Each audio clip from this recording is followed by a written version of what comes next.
बिस्मिल्लाहिर्रहमानिर्रहीम। अस्सलाम वालेकुम नाज़रीन, कैपिटल वन में आपको खुशामदीद कहते हैं। मैं हूं नवीद सती और आप देख रहे हैं हमारा कैपिटल वन टीवी, जो कि हमारा डिजिटल प्लेटफॉर्म है।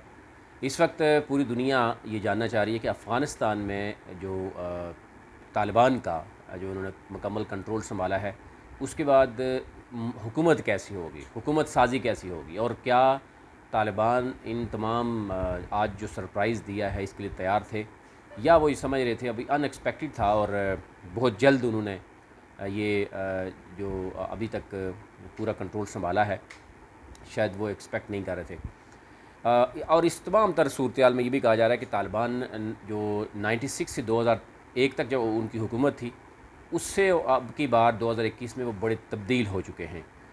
कुछ बड़ी बड़ी जो ओवरऑल इश्यूज़ थे उसमें हमें देखने बड़ी वाज़ेह तब्दीली नज़र आ रही है। वो कौन सी तब्दीली है?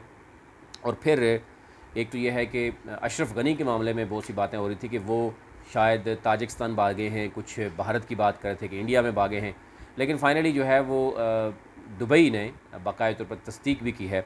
और जो वहाँ के दुबई के जो इस वक्त ख्वाजा जो ख्वाजा उमूर को देख रहे हैं, उन्होंने इस बात की तस्दीक भी की कि उनको जो है वो पनाह दी गई है। अब अफ़गान सदर और उनके अहल खाना को इंसानी बुनियादों पर जो है ना वो अपने मुल्क में रखा हुआ है। ये मुत्तहदा जो अरब अमारात हैं, उनकी वजारत ख़ारजा की जानब से बाकायदा तौर पर बयान जारी हुआ। और अब ये भी कहा गया कि इस तमाम तर सूरत में ये देखा जा रहा है कि किस तरीके से जो है वो आल्दो के तालिबान ने अभी से ही कंट्रोल संभाल लिया है। तो संभालने के बाद उन्होंने मुतालबा किया है कि अशरफ गनी को जो है वो उनको इंटरपोल के ज़रिए उनके हवाले किया जाए। अमेरिका की जानब से जो है वो अभी तक एक अहम बयान सामने आया है। और अमेरिका की जानब से एक तो आपने देखा होगा जो बाइडन का जो बयान आया कि हम क्या करें कि जब तालिबान जो वहाँ पे अफवाज जिसको इतना कुछ किया तालिबान की के ख़िलाफ़, अफ़गान जो थी आर्मी थी और पुलिस थी, उसको इतना कुछ दिया, 3.5-4 लाख आर्मी और पुलिस को हमने तैयार किया, यानी वेल इक्विपमेंट उनके पास मौजूद था, फिर ट्रेनिंग्स दी गई, लेकिन वो अफ़गान जो तालिबान के साथ लड़ना नहीं चाहते, तो हम क्या करें? तो ये इसमें बेबसी जो है वो शो की गई है अमेरिका की जानब से। और दूसरी तरफ से अमेरिका की जानब से ये वाज़ेह किया गया कि वो नहीं चाहते कि ये जंग अगले प्रेसिडेंट तक जो है वो कन्वर्ट हो। अब जो भी है वो एक इस पे डटे हुए हैं कि वो इस इन्खला चाहते थे, और वो उन्होंने आल्दो के गलती ये हुई है कि अगर वो यहाँ मौजूद होते उस वक्त एक स्मूथ तरीके से ट्रांजैक्शन हो जाती, तो शायद आज ये ना देखने में आता। फिर उसके साथ साथ जो अमरीकी वज़ीर दफ़ा हैं, उन्होंने ये कहा कि तालिबान से कोई दुश्मनी नहीं, बातचीत के लिए दरवाज़े खुले हैं।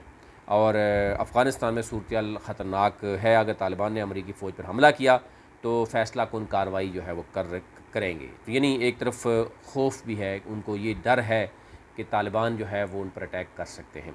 लेकिन ओवरऑल जो रात गए तक हम देख रहे थे कि तमाम जो आर्मी जो अमेरिकन वो उसका इनखला हो चुका था, लेकिन क्योंकि बहुत से ऐसे लोग थे जिनको इस्तेमाल किया गया, अफ़गानिस्तान के 12 से 15 हज़ार कुछ लोग, और कुछ तो बता रहे हैं कि 20,000 लोग ऐसे हैं जिनको मुख्तलिफ़ ममालिक ने बाकायदा तौर पर इस्तेमाल किया। और उस हवाले से उनका ये भी कहना था कि उन लोगों को पनाह देनी चाहिए। और जिसमें हमने देखा कि ऑस्ट्रेलिया ने भी, कनाडा ने भी शायद, और बाकी ममालिक ने भी शायद एक हामी भर ली है कि वो तालिबान के जो अहम जो जिनसे वो जो भी उनको इस्तेमाल करते रहे हैं, उनको वो जो उनको पनाह दी जाएगी। इसी तरह यूरोपीय यूनियन ने तालिबान के साथ मशरूत तावन पर आमादगी का इजहार किया। ये बहुत बड़ी ख़बर है, क्योंकि यूरोपीय यूनियन में आपने देखा कि 27-28 ममालिक हैं, और अगर वो एक ही दफ़ा तालिबान के साथ और तालिबान उनकी शराइत पर पूरा उतरते हैं, तो डेफ़िनेटली आप समझें कि आधी दुनिया जो है वो कायल हो जाएगी। और अब ये ब्रसल्स में जो प्रेस कॉन्फ्रेंस हुई है, उसके दौरान यूरोपीय ममालिक के नुमाइंदा ख़ारजा जो हैं जोसेफ बोरियल ने कहा कि तालिबान के साथ मशरूत तावन पर आमादगी हम ज़ाहिर करते हुए कहा कि अगर तालिबान बुनियादी इंसानी हुकूक, ख़वातीन के हुकूक का एहतराम करने समेत अफ़गान सरज़मीन किसी दूसरे मुल्क के ख़िलाफ़ दहशतगर्दी के लिए इस्तेमाल ना करेंगे, तो यूरोपीय यूनियन तालिबान के साथ देगी। और आपने देखा होगा कि तालिबान ने जो प्रेस कॉन्फ्रेंस की, उसमें सबसे पहली बात ये की कि एक तो ख़वातीन के मामले में, फिर जो इंसानी हुकूक के हवाले से उन्होंने बड़ा क्लियर कहा कि जो दूसरे ममालिक के लोग हैं वो हमारे मेहमान हैं, ख़वातीन जो है ना सिर्फ जॉब कर सकेंगी बल्कि वो तालीम भी हासिल कर सकेंगी। और वो जितने भी हम देख रहे हैं कि पहले टीवी चैनल्स बंद कर दिए गए थे, जो गुज़िश्ता हुकूमत थी तालिबान की 96 में, 2001, अब की बार तालिबान ने ख़ुद जाकर मुख्तलिफ़ टीवी चैनल्स में जो ख़वातीन काम कर रही थी उनको कहा, डॉक्टर्स ख़वातीन को कहा बाकायदा तौर पर कि आप अपना काम जारी रखें। तो एक तो ये नज़र आ रहा है कि वो चीज़ें तालिबान ने पहले एक्सेप्ट कर ली हैं। बुनियादी जो चीज़ें हैं वो आलमोस्ट, और अफ़गान ने ये बड़ा वाज़ेह किया कि वो अपनी सरज़मीन किसी के ख़िलाफ़ इस्तेमाल नहीं होने देंगे। ये वो चीज़ें थी जो शायद ये भी कहा जा रहा है कि ये पाकिस्तान यानी इमरान ख़ान से भी तालिबान को सीखने को मिली। उन्होंने भी वाज़ेह अल्फाज में ये 2-3 चीज़ें बड़ी वाज़ेह अल्फाज में की कि पाकिस्तान जो है वो किसी के कोई डिक्टेट नहीं कर सकेगा, पाकिस्तान की सरज़मीन किसी के मुल्क के ख़िलाफ़ इस्तेमाल नहीं करने देंगे, और ना किसी मुल्क को यही सूरत यानी पाकिस्तान ने भी यही डिमांड की है। अब इसमें यह कहा गया कि हम तालिबान को तस्लीम करने जा रहे हैं। जो जोसेफ बोरियल का कहना था कि हमने ये नहीं कहा कि हम तालिबान को तस्लीम करने जा रहे हैं, ताहम ख़वातीन की हिफाजत समेत हर चीज़ के लिए तालिबान से बात करना पड़ेगी। तालिबान जंग जीत चुके हैं, लिहाजा हमें इनसे बात करनी पड़ेगी और काबिल इंतज़ामिया से जुड़े रहना ही होगा। और मज़ीद उनका ये कहना था कि तालिबान के इक़्तिदार में आने से आलमी जोग्राफियाई तवाज़ुन पर गहरा असर पड़ेगा, लिहाजा हम अब पाकिस्तान, तुर्की, ईरान, रूस और चीन के साथ मिलकर मज़ीद काम करना होगा। आप इससे अंदाज़ा करें कि यूरोपीय यूनियन क्योंकि ज़्यादा 27-28 ममालिक हैं, वो समझते हैं कि इसमें पाकिस्तान, ईरान, तुर्की, रूस और चीन बहुत अहम रोल प्ले कर सकते हैं, और अफ़गानिस्तान के मामले में वो बड़ी चीज़ें जो है वो सामने आएंगी। दूसरी तरफ अगर हम बात करें तो बहुत सी चीज़ें ऐसी हैं कि जो शायद ओवरऑल जो अफ़गानिस्तान के हवाले से वो आपसे शेयर कर लेते हैं। एक तो जलालाबाद में अफ़गान झंडा जो है उसको उतारा गया था तालिबान का, और परचम लगाने पर झगड़ा हुआ था, 3 अफराद हलाक हुए थे। अमरीकी तैयारे के पहिए से आपने देखा होगा पहले भी 2 गिरे, और उसके बाद भी अफ़गान शहरी की कुचली हुई लाश जो है वो बरामद हुई है, और अशरफ गनी की UAE में बाकायदा तौर पर मौजूदगी की तस्दीक हुई है, और अब ये कहा जा रहा है कि उनको हिफाजत में रखा गया है। अब देखना ये होगा कि क्या होगा। इक़्तिदार के लिए दूसरा यमन और शाम बनने नहीं देख सकता था, इसलिए मैं भाग गया, यानी मुल्क छोड़ गया, अशरफ गनी का ये कहना था। और अफ़गान सियासी मफाहमती अमल का आगाज़ तालिबान की हामिद करज़ई और अब्दुल्ला से मुलाकात जो है वो हुई है, और ये कहा जा रहा है कि ये बहुत जल्द जो है चीज़ें सामने आएंगी। अब क्योंकि 2-3 चीज़ें बड़ी वाज़ेह है। अब तालिबान के हवाले से कहा जा रहा है कि तालिबान पहले की तरह नहीं रहे कुछ चीज़ों में, यानी पहले आपने देखा होगा कि वो टीवी शायद देखना पसंद नहीं करते थे, या लोग उसको वो नहीं करते थे, और वो इसको इस्लाम के साथ जोड़ते थे, जो कि एब्सोल्युटली गलत अब वो समझ गए हैं। दूसरा, ख़वातीन के हवाले से बहुत सी रिजिड चीज़ें थी वो समझ चुके हैं, और फिर मीडिया के हवाले से डॉक्टर्स जो फ़ीमेल डॉक्टर्स थे उनके हवाले से, और फिर जो पर्दे के हवाले से अब ये कहा जा रहा है कि सिंपल हिजाब जो है वो कंपल्सरी होगा, एक इस्लामी मुल्क में होता है, और दाढ़ी के हवाले से भी शायद वो उस तरह की रिजिडिटी अभी तक नहीं नज़र आ रही।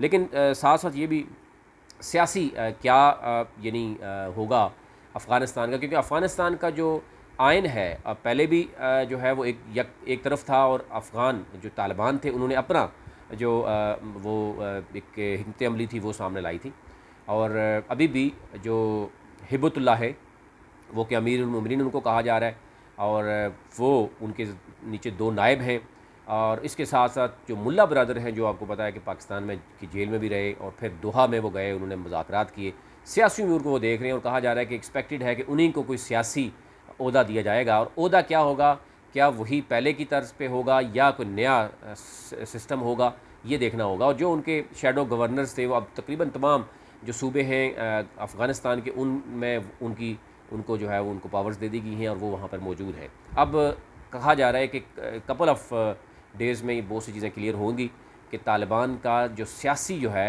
वो क्या होगा, अमल क्या होगा, वो जो है वो एक इंटरनेशनल लेवल पे जो कुछ तालिबान की तरफ से एक तो जो एक कंसेप्ट था, प्रोपेगेंडा था, वो तो काफ़ी हद तक तालिबान ने पहली प्रेस कॉन्फ्रेंस ही जाया कर दिया।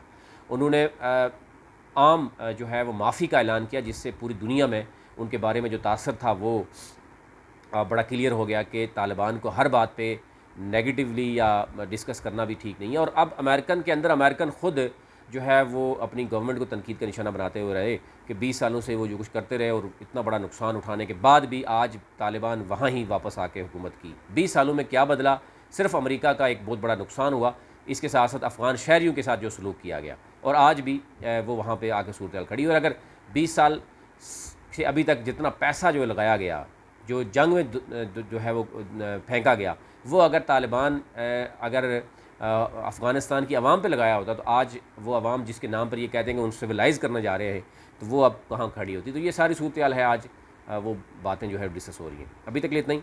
अपना मुल्क का ख्याल रखिए। चैनल को ज़रूर सब्सक्राइब कीजिए और बेल आइकन क्लिक कीजिए ताकि नई आने वाली वीडियो आप तक पहुँच सके। बहुत शुक्रिया।